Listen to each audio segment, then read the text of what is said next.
बिस्मिल्लाहिर्रहमानिर्रहीम। अस्सलामु अलैकुम ख़वातीन व हज़रात, वेलकम बैक आवर चैनल।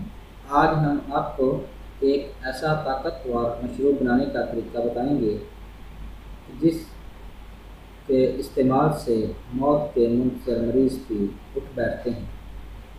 तो अगर आपने अभी तक हमारा चैनल सब्सक्राइब नहीं किया तो अभी हमारे चैनल को सब्सक्राइब करें ताकि हमारे चैनल की हर नई वीडियो आप तक डायरेक्ट पहुँचती रहे।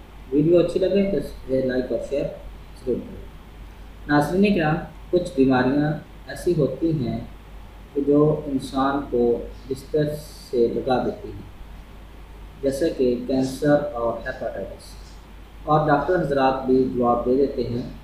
तो आज हम आपको एक ऐसा मशरूब बताएंगे जिसका इस्तेमाल ना सिर्फ आपका दाफ़ी निज़ाम ताकतवर बनाएगा बल्कि उसकी वजह से खून भी बनेगा और साथ ही आपके जिस्म में बेपनाह तवानाई भी आएगी। ये मशरूब तैयार करने में बहुत ही आसान है और आप इसको घर पर भी तैयार कर सकते हैं और पीने में इसका जायका भी जो है वो बहुत मज़ेदार है। इस मशरूब के जो अज्जा हैं वो ये हैं: चुकंदर 1 किलोग्राम, खालिस शहद 1 किलोग्राम, लीमू 1 अदद, गाजरें आधा किलोग्राम, माल्टे 3 अदद, सेब 3 अदद। ये आपके नुस्खा का अज्जा है। इसको बनाने का तरीका ये है कि इन तमाम अज्जा को एक ब्लेंडर में डालकर उस वक्त तक ब्लेंड करें जब तक तमाम अशिया यकजान ना हो जाए, और यकजान होने के बाद इस मशरूब को एक बोतल में डालकर फ्रिज में रख लें और हर सुबह खाली पेट इस्तेमाल करें।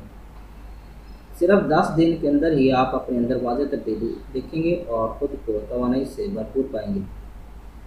इस मशरूब के अंदर जो गाजरें और चुकंदर हैं उनका फ़ायदा जो है बहुत ही अनमोल है और कैंसर के मरीज़ों को इन दोनों अज्जा को इस्तेमाल करने के लिए कहा जाता है। ये मशरूब ना सिर्फ मरीज़ों के लिए बल्कि सेहतमंद अफराद के लिए भी बहुत मुफीद पाया गया है। जब भी आपको जिस्म में कमज़ोरी महसूस हो इस मशरूब का इस्तेमाल करने से आपको बहुत ज़्यादा फ़ायदा होगा।